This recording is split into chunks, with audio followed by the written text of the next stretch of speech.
ilaha illallah wa asyhadu anna Muhammadan abduhu wa rasuluh. Allahumma shalli ala sayyidina Muhammad wa ala alihi wa ashabihi ajma'in, amma ba'd. Alhamdulillah, puja dan puji hanya milik Allah. Berserah diri kita kepada Allah, mensyukuri nikmat yang telah Allah berikan kepada kita. Mudah-mudahan Allah akan semakin banyak menambahkan nikmat-nikmatnya untuk kita semua, dan mudah-mudahan kita semua digolongkan sebagai hamba-hambanya yang takwa. Amin ya rabbal alamin. Salawat dan salam kita sampaikan pula kepada junjungan kita Nabi Muhammad sallallahu alaihi wasallam. Allahumma shalli ala sayyidina Muhammad wa ala ali sayyidina Muhammad. Bapak Ibu jemaah, doa itu adalah senjata bagi orang-orang yang beriman. Maka semakin banyak dia berdoa, semakin banyak persenjataan yang dia miliki. Semakin sering dia berdoa, maka semakin kokoh, semakin kuat apa yang menjadi amalan ibadah baginya. Dalam satu kesempatan, bahwa orang-orang yang bermunajat kepada Allah, dia mengadukan diri kepada Allah, meminta kepada Allah Subhanahu wa taala apa yang menjadi hajatnya. Karena hajat kita ini amat banyak. Keinginan manusia ini tak bisa dihitung, saking banyaknya permintaan kita. Kalau manusia minta kepada Allah, dia berdoa kepada Allah, maka Allah akan senang. Allah bangga melihat hamba-hambanya yang banyak meminta kepada Allah. Lain halnya manusia. Kalau kita sebagai manusia, semakin sering orang meminta kepada kita, maka semakin tak enak hati kita dibuatnya. Kenapa demikian? Karena manusia ini banyak kekurangan. Sekali dua kali orang minta tolong, maka kita masih mau dan sukarela, sukacita untuk memberinya. Tapi kalau sudah 3, 4 kali, 5, 6 kali, 7, lebih 10 kali, maka apa yang dilakukan orang kepada kita untuk sering-sering meminta membuat hati kita kurang nyaman. Itulah keterbatasan manusia. Walaupun saudara sendiri, walaupun teman dekat sendiri, tapi kalau sering-sering meminta, maka sifat kemanusiaan itu akan muncul. Rasa tidak senang akan muncul. Tapi manusia yang minta kepada Allah hari demi hari, waktu demi waktu, dia minta terus kepada Allah, maka Allah tidak pernah bosan. Bahkan Allah semakin sayang, dan Allah mencatat permintaan itu sebagai amal ibadah. Jadi kalau kita setiap kali berdoa kepada Allah, maka doa itu dicatat oleh Allah sebagai ibadah. Ya Allah, mudahkan anak-anak saya dalam menghadapi ujian. Mudah-mudahan lancar, nilainya bagus. Mudahkan ya Allah pikirannya dalam menjawab soal. Kita minta kepada Allah, maka doa ini ibadah.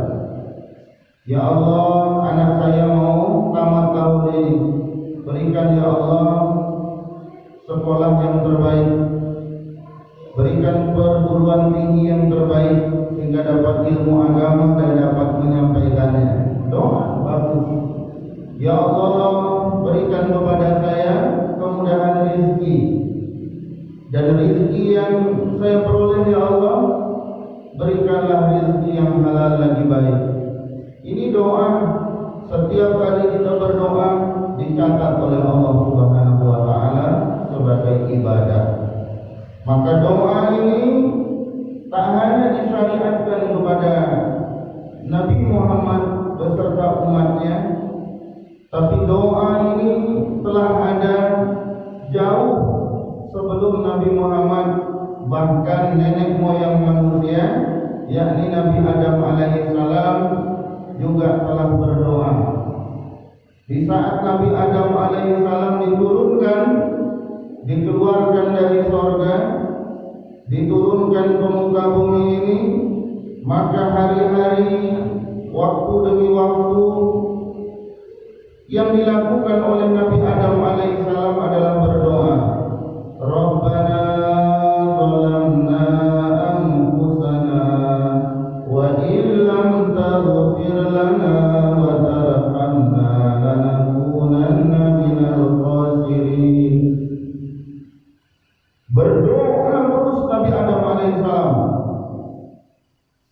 Sebulan, 2 bulan, setahun, 2 tahun, puluhan tahun berdoa, minta kepada Allah. Apakah doanya langsung kemudian diijabah oleh Allah? Tidak.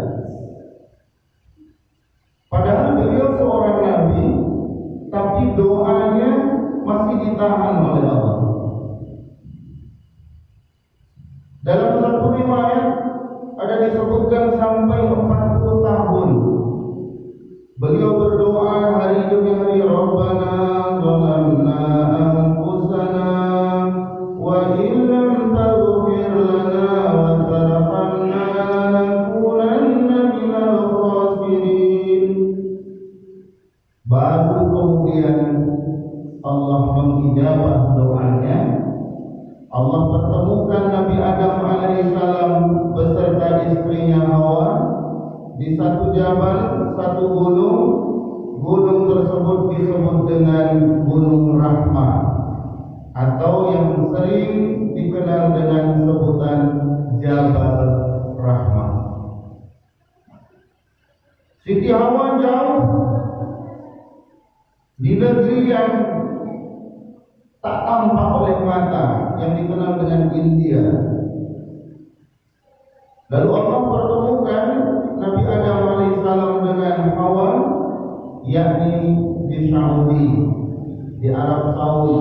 Jauh, tempat yang jauh berpuluh tahun, baru kemudian bertemulah mereka. Dan ini menjadi pelajaran bagi kita, bagaimana di saat kita berdoa ini tak boleh putus asa. Berdoa ini tak boleh bagi kita berhenti sampai di jalan. Baru 1 pekan kita berdoa tak diijabah, sudah berhenti kita berdoa, dianggap doa kita ini tidak ada artinya. Ada yang berdoa sudah 1 bulan terus menerus berdoa, tak juga diijabah, berhenti dia berdoa.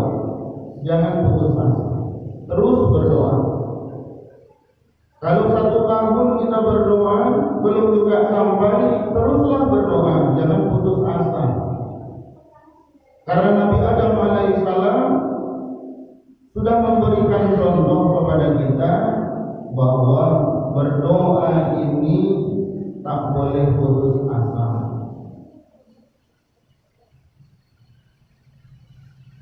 Di salah satu pintu masuk ke Masjid Nabawi, di pintu 32, kalau kita keluar di sana, pintu gerbang, bukan pintu masuk. Kita ada 3 pintu masuk untuk ke masjid, tapi ada 1 pintu gerbang. Di Masjid Nabawi banyak pintu. Maka kalau kita keluar di sana, tak berapa jauh dari pagar itu menuju ke ruko-ruko tempat orang berjualan, banyak orang berbelanja di sana. Ada 1 tulisan besar diabadikan di dalam Al-Quran, dan doa ini adalah doa Nabi Ibrahim alaihissalam. Apa yang tertulis di sana? Rabbi ja'al hadza baladan amina. Ini doa Nabi Ibrahim. Rabbi ja'al hadza baladan amina. Doa Rabb, jadikan negeri ini, jadikan kampung ini sebagai kampung yang aman, negeri yang aman. Dan kita perhatikan bagaimana Allah mengabulkan doa Nabi Ibrahim alaihissalam ini. Maka haramain, dua tanah haram yang ada di Makkah Al-Mukarramah maupun tanah haram yang ada di Madinah Al-Munawwarah, maka yang disebut dengan haramain, dua tanah haram. Maka negeri ini benar-benar aman. Siapapun yang datang ke sana nyaman, pikirannya tentram, tak ada dia pikirkan yang lain kecuali beribadah kepada Allah. Karena Nabi Ibrahim alaihissalam sudah berdoa puluhan abad yang lalu, masya Allah, bahkan ratusan abad. Doa Nabi Ibrahim alaihissalam diijabah oleh Allah, masya Allah. Ini luar biasa. Bagaimana tanah haram ini memang benar-benar menjadi negeri yang aman. Orang yang datang ke sana, ya, tidak ada huru hara. Padahal di sekitaran, ya, Saudi itu, masya Allah, berbatasan dengan Saudi ada Yaman. Kita tahu bagaimana konflik Yaman sampai hari ini belum damai, belum aman total. Kalau kita keluar dari Bukit Safa Marwah, keluar dari Masjidil Haram, Safa Marwah, kita keluar, di sebelah kanan kita akan tampak Jabal Qubais. Dan ini adalah tempat bersejarah. Jabal Qubais itu adalah gunung yang pertama kali diciptakan oleh Allah di muka bumi. Jadi ada gunung Kelut, ya, ada gunung Kidul, ada gunung Krakatau, ada gunung Himalaya. Itu baru yang kesekian-sekian kalinya diciptakan Allah. Tapi pertama yang diciptakan oleh Allah adalah Jabal Qubais. Posisinya di atas Safa dan Marwah di Makkah. Maka itu gunung tak dihancurkan. Tapi di sekitaran Masjidil Haram, gunung-gunung dipecahkan, diledakkan, diratakan. Karena kapasitas umat ini semakin banyak. Maka lurus dari Jabal Qubais ini menuju ke arah Palestina, Syam. Dan Syam yang dahulu sekarang sudah melebar, sudah ada menjadi beberapa negara. Jordan itu Syam, Palestina itu Syam. Nah, beberapa tempat itu konflik, tapi Saudi masih dijaga oleh Allah. Rabbi ja'al hadza baladan amina. Doa Nabi Ibrahim. Dan ini sampai kiamat nanti. Bahkan Dajjal tak bisa masuk ke tanah haram ini, tak bisa masuk ke Makkah, tak bisa masuk ke tanah haram di Madinah. Sangkingnya dijaga oleh Allah, diijabahnya doa Nabi Ibrahim alaihissalam. Ini luar biasa Bapak Ibu. Ini kekuatan doa yang Allah berikan kepada siapa saja yang mau berdoa dan dia ikhlas dalam berdoa kepada Allah Ta'ala, diijabah. Tak bisa masuk Dajjal ke tanah haram. Gimana Ustaz? Masuk dia besok ke Indonesia. Jangan ke Indonesia, ke Kulim ini lewat. Tapi tanah haram tak bisa dilewati. Bapak Ibu hadirin yang dimuliakan Allah Subhanahu wa Ta'ala. Nah, maka di sana doa menjadi pelajaran berharga bagi kita. Apapun masalahnya, selalu kembali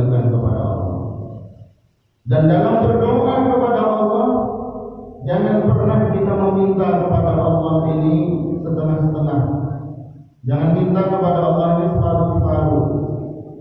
Jangan minta kepada Allah ini yang kecil-kecil, minta yang besar. Karena Allah itu Maha Kaya. Dan pelajaran berharga, Bapak Ibu hadirin yang dimuliakan Allah, dalam berdoa ini kita mesti menjadi orang pemurah. Pemurah dalam berdoa. Sebagaimana Rasulullah mengajarkan kepada kita, Rasulullah itu amat pemurah dalam berdoa. Apa maksud pemurah ini? Pemurah dalam berdoa, dalam segala situasi, dalam setiap keadaan, maka kita senantiasa meminta kepada Allah. Kalaulah kita melihat Bapak Ibu, ya, dalam satu pengajian, lalu kemudian ada seseorang yang tampil, ada bocah kecil, dia masih misalnya usia SD atau usia TK, lalu kemudian dia ditampilkan di depan, dia membaca ayat-ayat, membaca surah, suaranya bagus, bacaannya mantap, hafalannya banyak, masya Allah. Berdoa kita kepada Allah, ya Allah, jadikan anak cucu saya ya Allah bisa menjadi seorang hafiz dan hafizah. Banyak kita meminta. Kalau ada kita melihat anak-anak masih kecil, dia sudah pandai berceramah, pandai dia berkhutbah, isinya bagus, apa yang dia sampaikan padat bermutu, betul-betul menyentuh jiwa. Berdoa kepada Allah, ya Allah, jadikan anak cucu keturunan saya, keluarga saya ya Allah, zuriat saya ya Allah adalah orang-orang yang bisa menjadi dai, yang dapat mengembangkan dan menyiarkan agama. Berdoa. Kalau kita melihat ada orang yang kaya, dia dermawan, ya, dilihatnya masjid sedang renovasi, dia sedekah, yang dia sedekahkan jumlahnya banyak, tak hanya sekali, tapi memang kita tahu dia dermawan berkali-kali. Ya Allah, jadikan saya Allah sebagai orang yang dermawan. Berikan saya kemampuan ya Allah untuk bisa juga turut bersedekah, ambil bagian dalam ibadah sedekah. Jadi kita berdoa kepada Allah. Kita mau bersedekah tapi uang tak cukup, maka kita bersedekah sesuai kemampuan. Tapi kita ingin bersedekah banyak, uang tak ada, kita minta kepada Allah, ya Allah, berikan saya kekuatan, berikan saya harta, dan jadikan saya orang yang pemurah, supaya kalau saya kaya nanti saya bisa bersedekah banyak seperti orang-orang. Minta kepada Allah. Masalahnya Bapak Ibu, kalau kita melihat sesuatu yang baik, tak teringat kita untuk berdoa kepada Allah supaya kita turut menjadi baik. Kalau ada anak orang yang soleh, yang cerdas, yang pintar, taat, lupa kita berdoa untuk anak kita supaya anak-anak kita juga menjadi soleh. Pintar kali anak sekolah, tapi kita tak berdoa untuk anak kita. Jadilah orang yang pemurah dalam berdoa, meminta kepada Allah dari segala yang baik-baik, dan minta kepada Allah dihindarkan dari segala yang buruk. Bapak Ibu hadirin yang dimuliakan Allah, bagaimana dengan sesuatu yang tampak oleh kita? Kita nampak yang tak buruk, kita nampak yang tak baik. Kita lihat ya, misalnya itu sesuatu yang tak betul, maka kita berlindung kepada Allah. Na'udzubillahi min dzalik. Itu sudah doa. Maka kalau ada orang yang melihat sesuatu, misalnya ada anak-anak muda, anak kampung, preman, ya, remaja kampung lewat pulang sekolah, angkat-angkat kepala, sepeda motor, ya Allah, berikan dia petunjuk. Pertama, doakan dia. Kita jadi orang yang pemurah, doakan dia menjadi orang baik. Ya Allah, tunjuki dia agar menjadi pemuda, menjadi generasi yang baik. Ya Allah, lindungi anak cucu saya dari perbuatan yang buruk seperti itu. Masya Allah. Saya selama di Seroja ini, Bapak Ibu, lebih kurang sudah 1 tahun 8 bulan. Semenjak mendirikan MDA yang ada di Jalan Dahlia menuju ke SMK itu, ini sudah tahun pertama anak-anak kita sudah belajar, sudah ada 22 orang. Lebih kurang yang 1 tahun ini, rasa saya sudah ada lebih kurang 6 kali saya melihat kejadian tabrakan di Seroja. Belum yang di luar mata saya melihat. Karena kalau pagi, kalau sudah jam 4, baik kita mengalah lagi daripada kencangnya anak-anak kita. Saya sudah sampaikan juga kepada Bapak Kapolsek kita dengan beberapa orang majelis ulama di Kulim perihal tentang yang anak-anak kita yang menggunakan kecepatan tinggi di jalan Seroja ini, kemudian di beberapa tempat yang ada di wilayah Kulim yang rawan copet dan sebagainya, yang pekat penyakit masyarakat ini. Dan alhamdulillah Pak Kapolsek kita menyambut dengan baik. Kata beliau nanti akan ada bimbingan, ada penyuluhan disampaikan ke sekolah-sekolah, termasuk juga pada waktu itu mungkin dalam bulan ini akan bersilaturahmi ke pesantren Al-Ikhwan untuk bersilaturahmi, demikian juga ke SMK yang ada di Jalan Seroja ini. Tujuannya untuk apa? Mengingatkan anak-anak kita.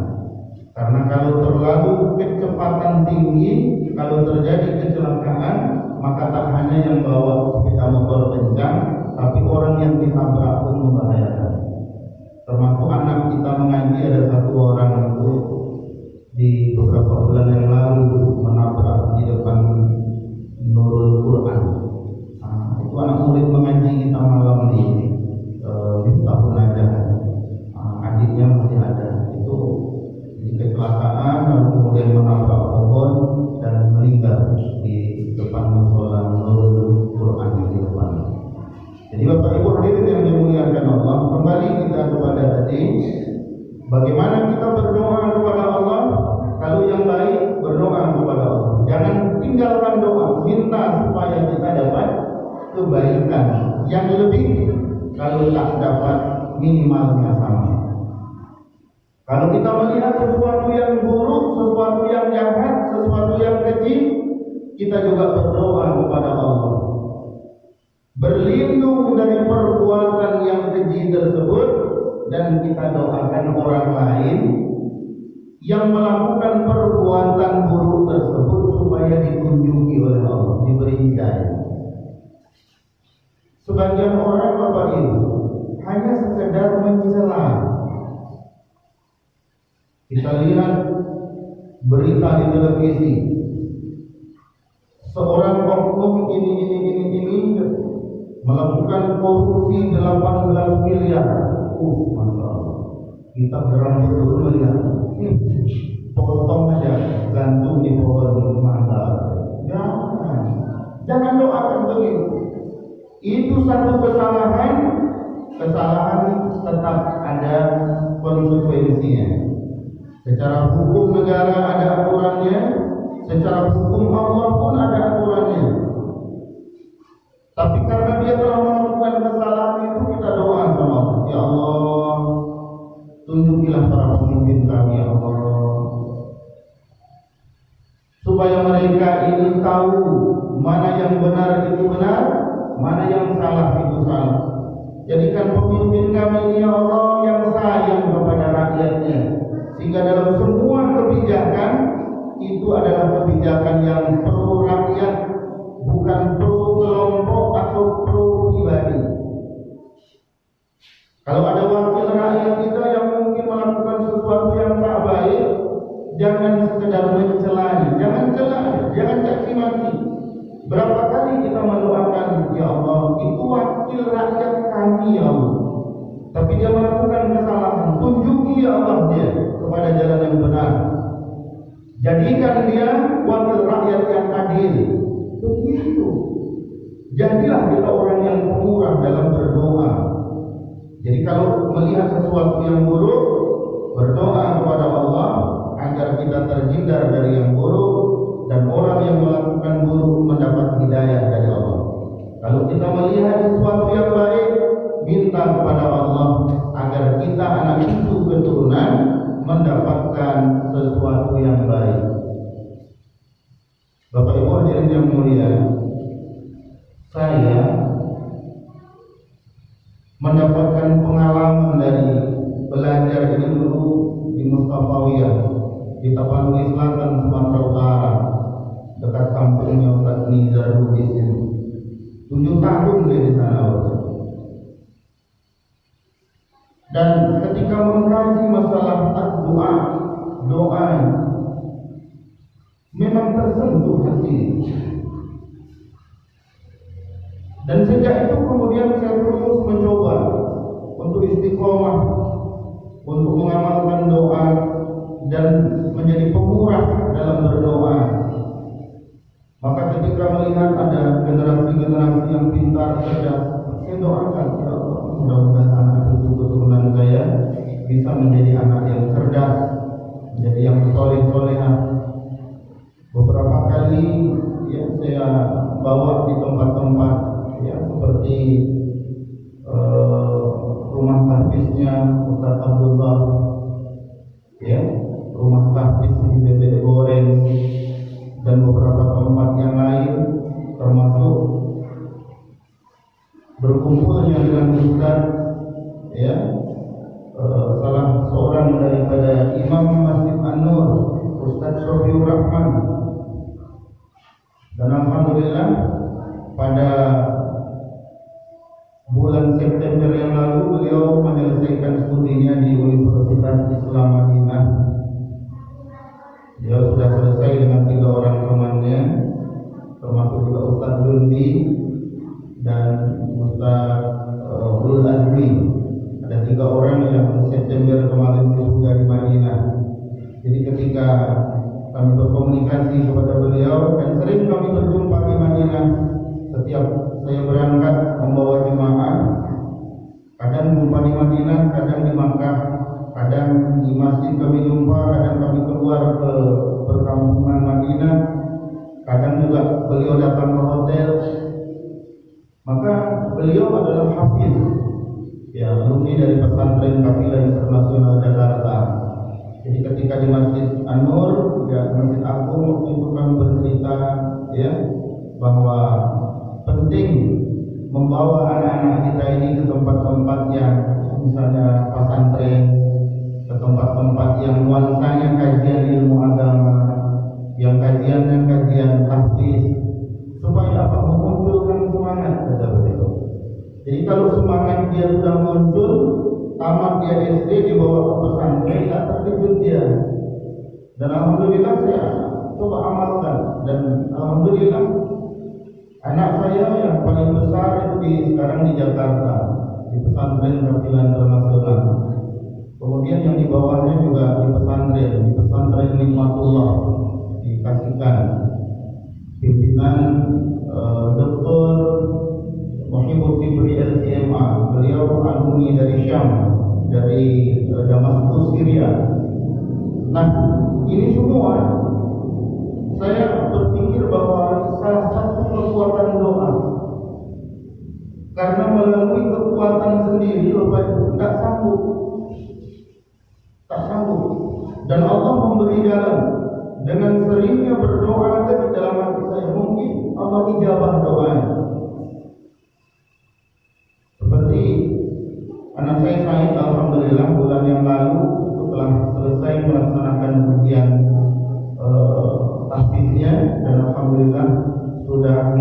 selesai habis 30 juz, alhamdulillah di Jakarta.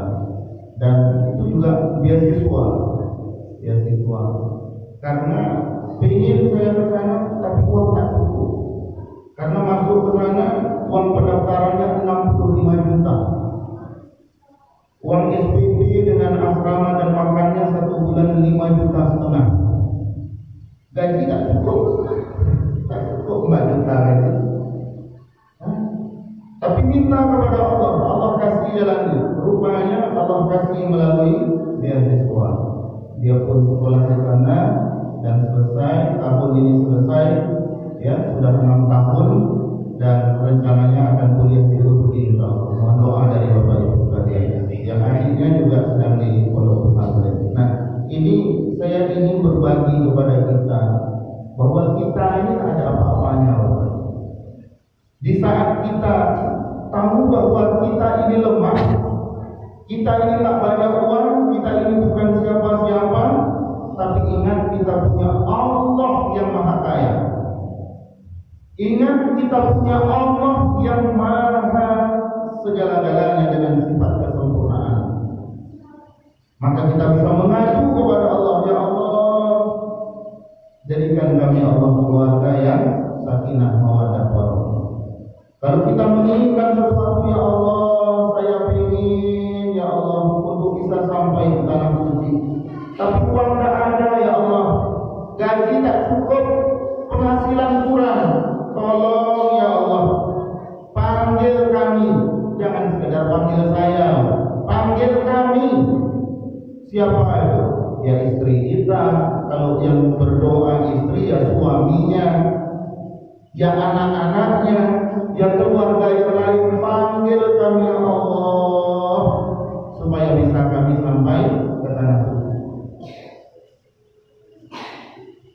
Jadi saya ingin tahadus ala nikmat.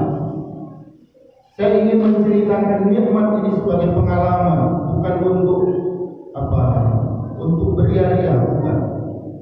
Karena saya merasakan bagaimana kekuatan doa yang disebutkan oleh Rasulullah, ad-doa silahul mukmin.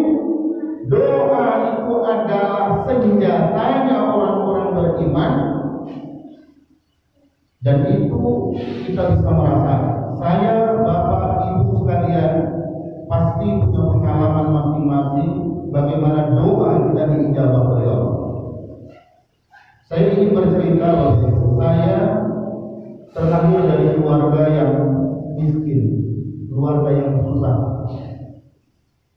Sehingga saking susahnya di masa itu waktu di pesantren, teman-teman biaya kiriman 1 bulan itu minimal 150.000, karena SPP waktu itu 5.000. Ada yang 170, yang kaya-kaya itu sampai 200.000. Sementara saya 1 bulannya itu 70.000, tak sampai 100.000. Sehingga saya pun di pesantren itu sambil menulis apa istilah menulis? Manakib, apa manderes? Seperti yang punya Pak Sego ini. Karet itu sederes. Padahal saya di kampung tak pernah saya menderes. Tak tahan saya kena nyamuk, bentol-bentol, Bapak. Tak tahan juga. Berhenti saya bekerja, saya di rumah makan, tukang cuci piring. Tak juga bertahan lama karena tangan ini bengkak-bengkak kena air, kena sabun, kaki ini menggelembung gitu, tak tahan. Akhirnya saya pun minta kepada Bapak Mudir, Pak Direktur untuk bisa membantu di sana. Akhirnya saya pun menjadi tukang sapu, tukang kebersihan, bersihkan parit. Menyusul adik saya 3 tahun berikutnya sama juga karena 1 orang tua. Akhirnya saya minta lagi untuk bisa adik saya ikut bekerja. Alhamdulillah membantu jadi tukang kebersihan. Dan alhamdulillah selesai di pondok pesantren 7 tahun kuliah. Alhamdulillah Allah kasih jalannya. Modal ilmu agama yang dari pesantren tadi dengan doa yang tak pernah lepas. Saya minta kepada Allah, ya Allah, saya ingin ya Allah untuk bisa kuliah sampai jenjang tertinggi. Saya tidak minta cuma S1, saya minta sampai jenjang tertinggi. Ini saya berbagi pengalaman kepada kita semua agar kita tak bosan-bosan berdoa sampai pada akhirnya selesai saya S1, selesai S2 dan selesai S3 sampai mendapatkan doktor. Alhamdulillah, ini semua dari hasil jerih payah yang Allah beri kepada kita melalui beasiswa dan melalui jerih payah sendiri. Ini menunjukkan doa, kekuatan doa.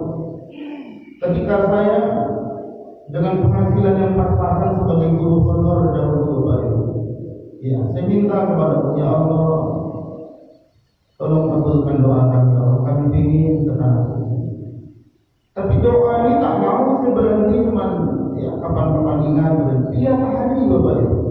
Setiap kali ada orang yang mau berangkat ke tanah suci, saya titipkan doa, tolong doakan kami supaya kami juga dipanggil untuk ke tanah.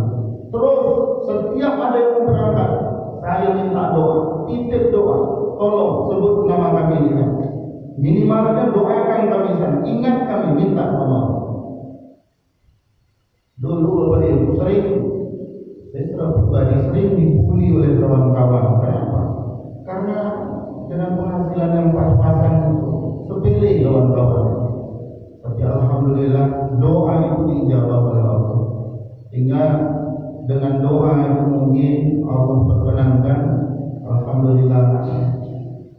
Bismillah dengan izin Allah. Tiap tahun Bapak, tiap tahun berangkat ke tanah suci. Kadang setahun sekali, kadang setahun ada 2 kali berangkat. Insya Allah bulan depan berangkat lagi.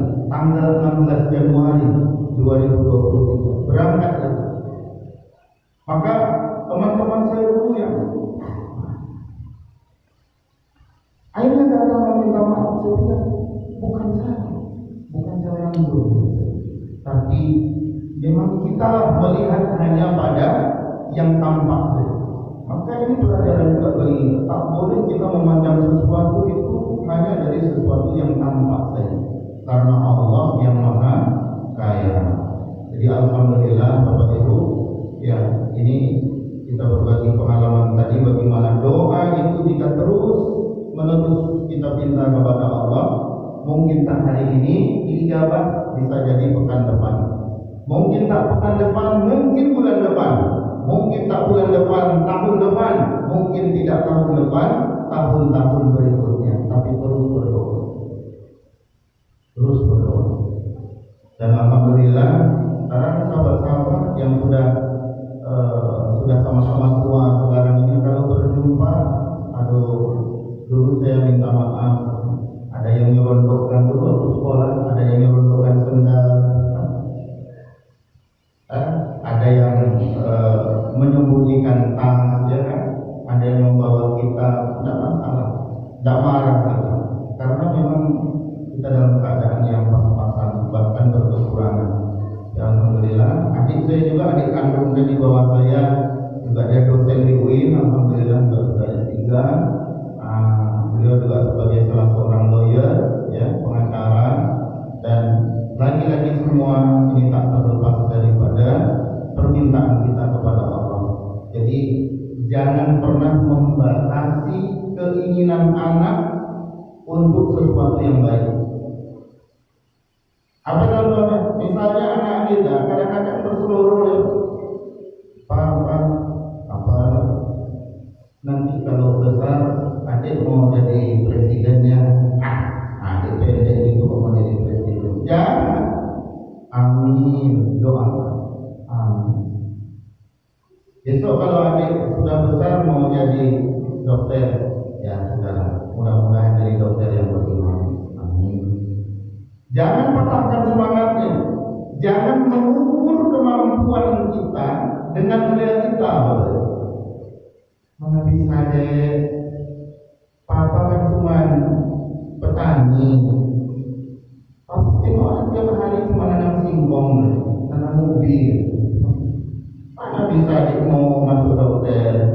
Dokter itu ratusan juta. Mana mau duit kita? Jangan ukur kemampuan kita. Kita punya Allah, Bapak.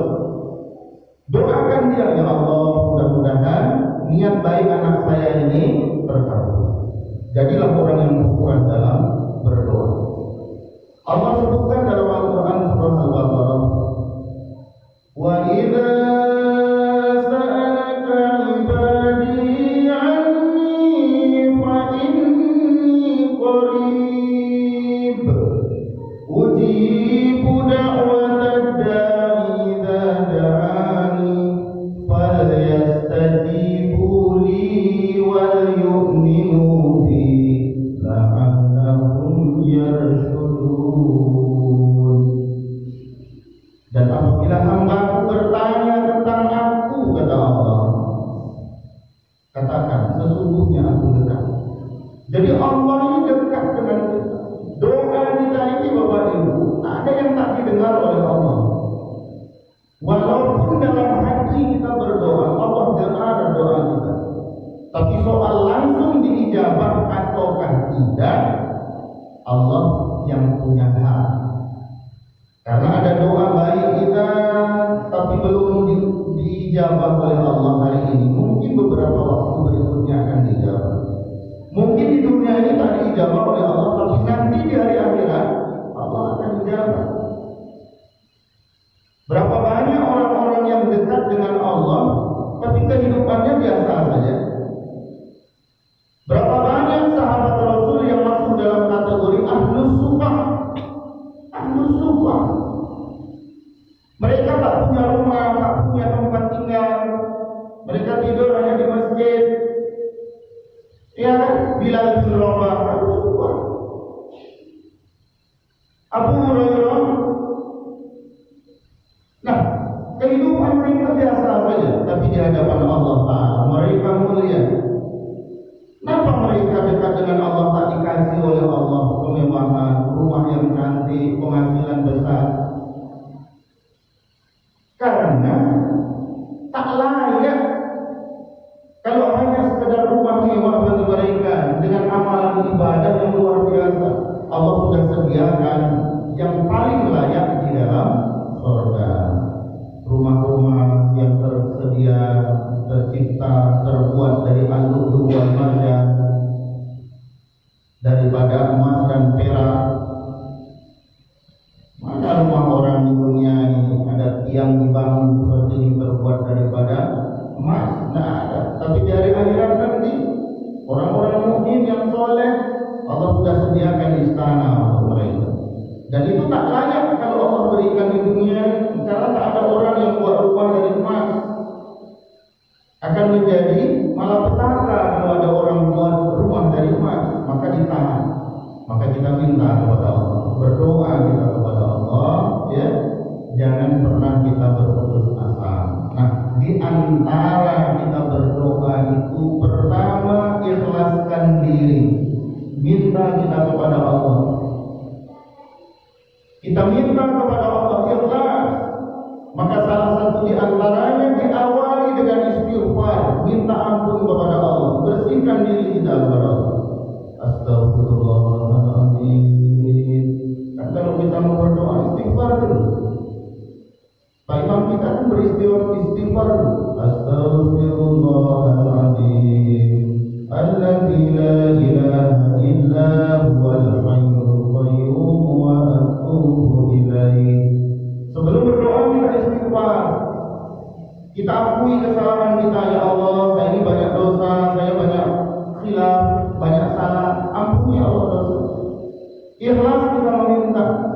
Lalu kemudian disambung yang ketiga dengan apa? Dengan memuji Allah. Alhamdulillahi Rabbil Alamin. Jadi kita memuji Allah, itu adabnya. Yang keempat, kita berselawat kepada Nabi. Wassalatu wassalamu ala asrafil anbiya'i wal mursalin wa ala alihi wa ashabihi ajma'in. Jadi kita berdoa itu diawali dengan beberapa hal. Jadi kita ikhlas, kita beristighfar dulu, dilanjutkan dengan kita memuji Allah, dilanjutkan yang keempat kita berselawat, baru inti dari doa. Apa yang menjadi hajat kita? Mau kita panjang umurnya Allahumma tawil umrana wa sahih ajsadana wa nawwir qulubana, dan seterusnya. Kalau kita mau minta rumah tangga yang sama, sakinah mawaddah warahmah, kita minta kepada Allah.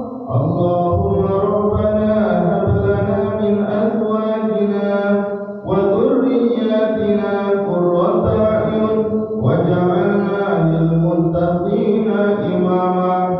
Kita minta keluarga ini menjadi keluarga yang bahagia, anak cucu keturunan qurrata a'yun, menyejukkan biji mata.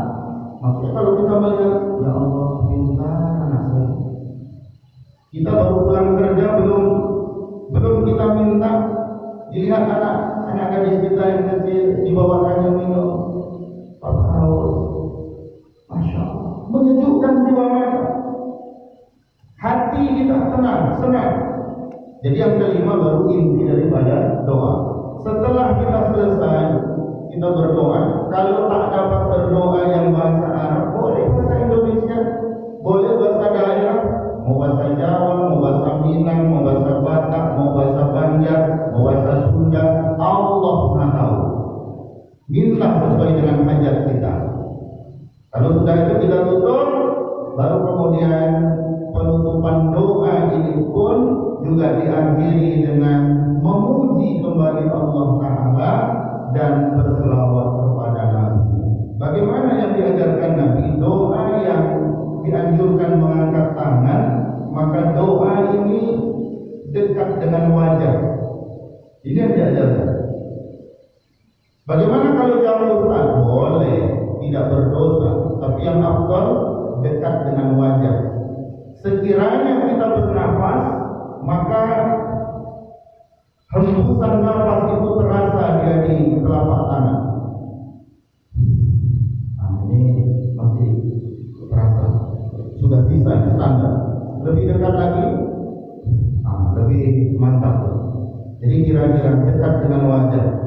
Namun jika doa itu adalah sesuatu yang penting, doa itu adalah sesuatu yang genting, maka doanya tak hanya sekedar mendekati wajah, tapi doa itu diangkat tinggi. Kedua telapak tangan kita meminta kepada Allah melampaui batas kepala kita.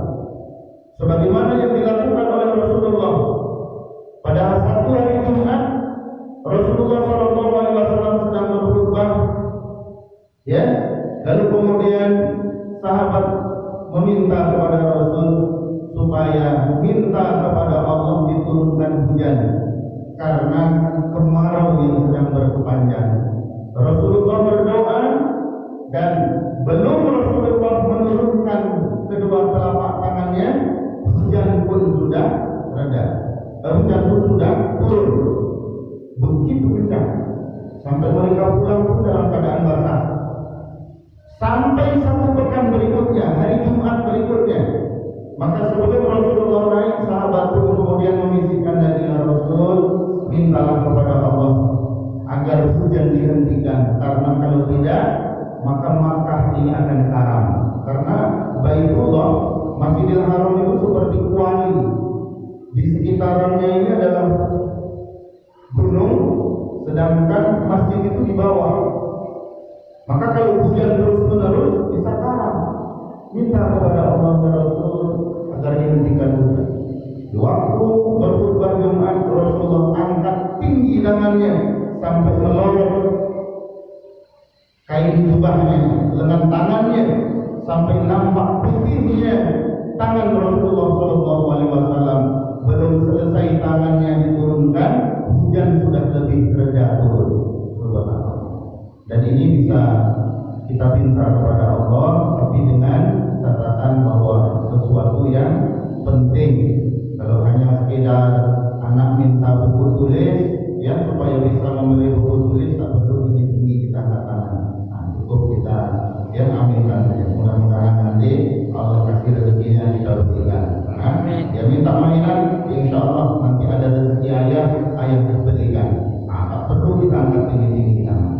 Inilah Bapak Ibu hadirin yang mulia, sekelumit tentang ya tata cara berdoa kepada Allah Taala ya dalam pandangan fikih ibadah, dan kita minta kepada Allah mudah-mudahan doa baik kita diijabah oleh Allah Taala, tidak hanya sekedar dibalas di surga kelak, tapi mudah-mudahan di dunia ini pun Allah berikan kebaikan untuk kita, anak cucu keturunan kita. Amin ya rabbal alamin. Waktu isya kita sudah masuk.